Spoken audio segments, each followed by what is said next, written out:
Nadwa Perquet is a San Diego resident, 60-year-old woman, and like so many of us, over the weekend she was working on her computer when all of a sudden, unexpectedly, the computer froze. And then a pop-up message showed up and it said, "We suspect your computer's been infected by malware or virus. Call this number now. We can help you." Innocently and unsuspectingly, she called the number. She was informed by the technician that answered the call that, yeah, it was very likely her computer was infected. And if she would just click in and allow a screen share session to occur, they could fix her problem. It would cost her $120. That was step one in a multi-part scam. The end result being Nadwa lost over $200,000. So in this episode, we're going to get deep into tech scams. My name is Philip Macco. I'm the host of the Muddy Waters YouTube series and podcast. I'm a 5-time published author, and today we're going to focus on 3 types of tech scams: refund scams, tech support scams, and subscription cancellations. First, let's take a look at the numbers and how large of a problem this has become. And then we're going to dive deeper into the country of origin, the tactics that are used, and the most common 7 companies that they're creating these scams under. The Internet Crime Complaint Center of the FBI, called IC3, in 2022 received 2,175 reports every day. In 2023, that number rose to 2,414, an 11% increase. Their most recently published report was for year 2022, looking backwards 5 years, and you can see how the numbers have grown and changed over that time. Focusing specifically on tech support scams, there were 14,000 reports in 2018, 32,000 in 2022, and 37,500 in 2023. That's a significant nearly 3-time increase. And if you look at the amount of phishing attacks that have occurred, tech support scams account for almost 10%. Almost 10%. In any country around the world, there's one that stands out amongst many. It's estimated between 80 and 95% originate in India. And here's how it works. Step 1 in these attacks is obtaining your information. Listen, it may feel like a random outreach when you get a phishing email, when you get a phone call, when you get a text message alerting you to a problem, suggesting you take action and telling you need to do so immediately. It may feel like a random attack. I assure you it's not. I'm recording this episode on June 10th of 2024, and year to date, as of June 10th, there have been 5.1 billion records breached, and that equates to 2,098 individual instances of data breaches. Now, what kind of information are they getting? They're getting your name, they're getting your address, they're getting, in some cases, your IP address, in some cases, your social security numbers, names of your relatives, your banking information, maybe bank account numbers, and finally, things you're subscribed to, businesses you buy from.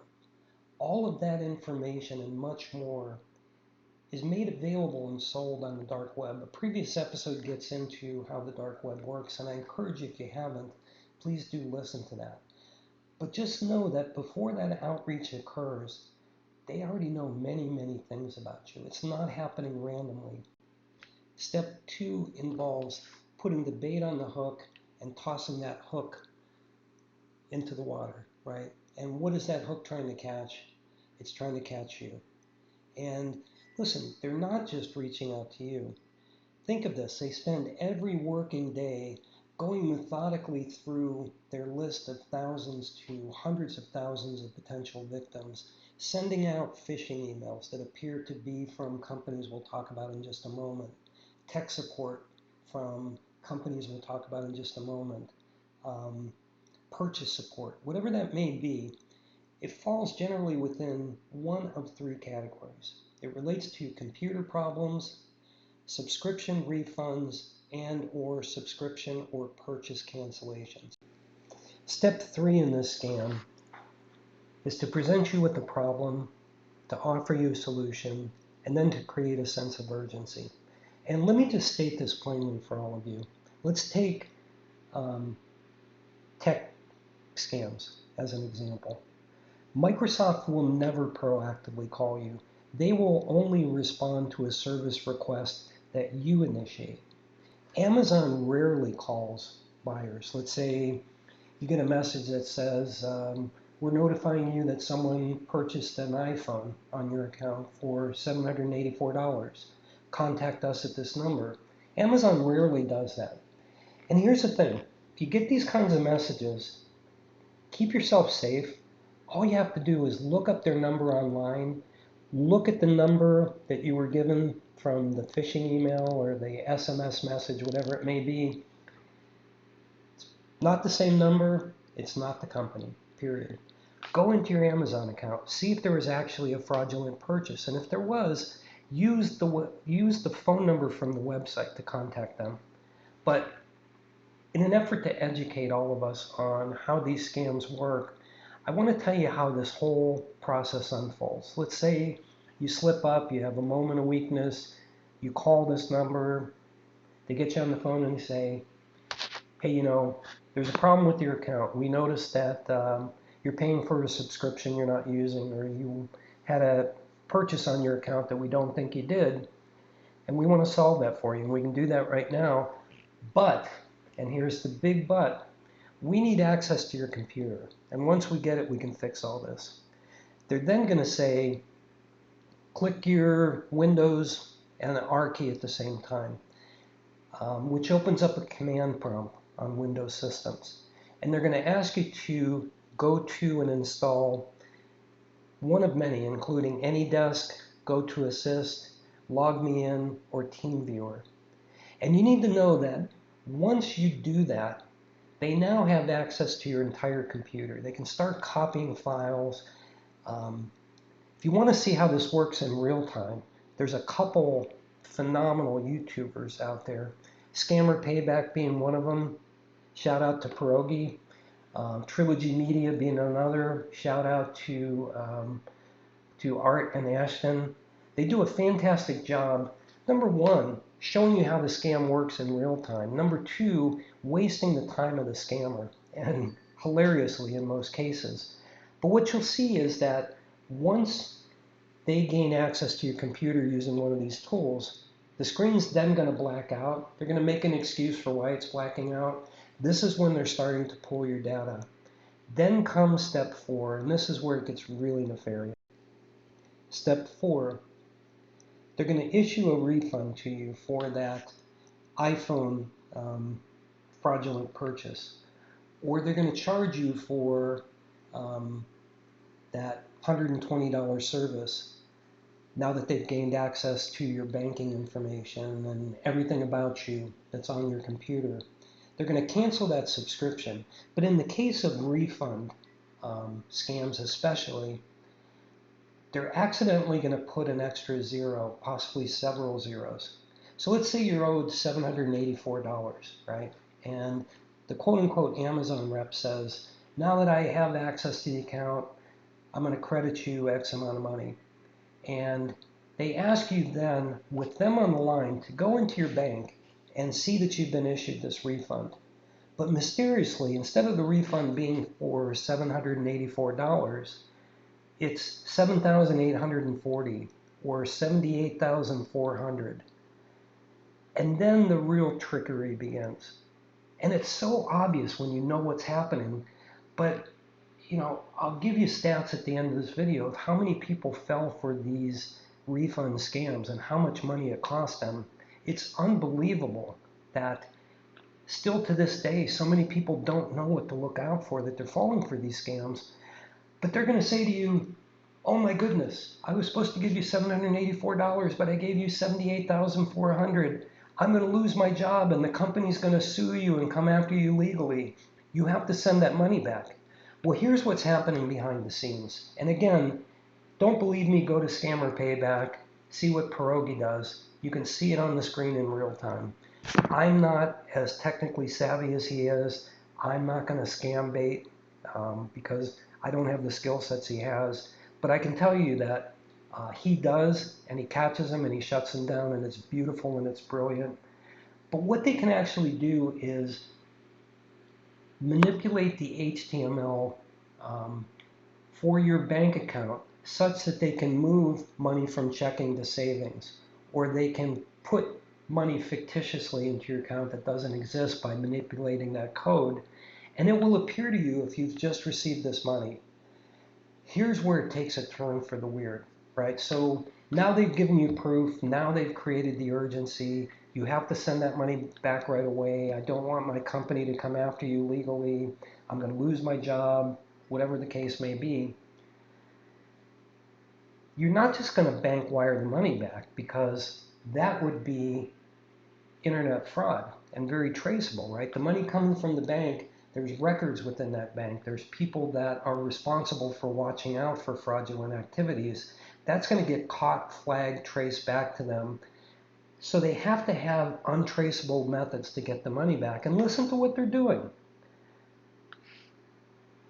Go to CVS and buy gift cards. Buy Best Buy gift cards for $7,000 or $5,000. And oh, by the way, dear, don't tell anybody what you're doing. Tell them it's for personal reasons. Tell them it's for your grandson or your granddaughter, your son, your daughter, whatever the case may be.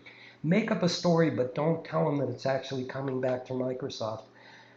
Why would an actual Microsoft employee, accept gift cards rather than direct payment? Why would an Amazon employee refunding you for an iPhone that was fraudulently purchased, why would they accept gift cards instead of an actual remittance back from your bank, right?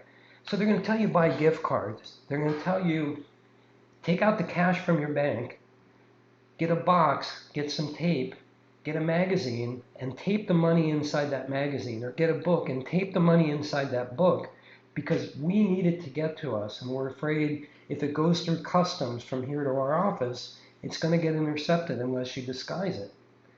That should be setting off all kinds of bells and red flags, right? So that's step 4 in the process.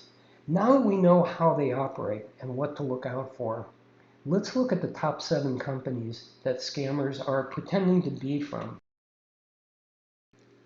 Number 7 on our list, Amazon, with 3.1 million messages, whether they be phone messages or emails or SMS. 3.1 million fraudulent messages sent last year alone.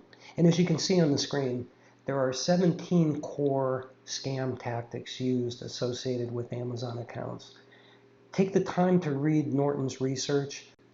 Number 6 on our list, DocuSign, with 3.5 million fraudulent outreaches in 2023 alone. And know this, DocuSign will never ask you to open a PDF or to unzip a zip file. Never. So if you receive something like that, you automatically know it's a scammer. Always go to their website.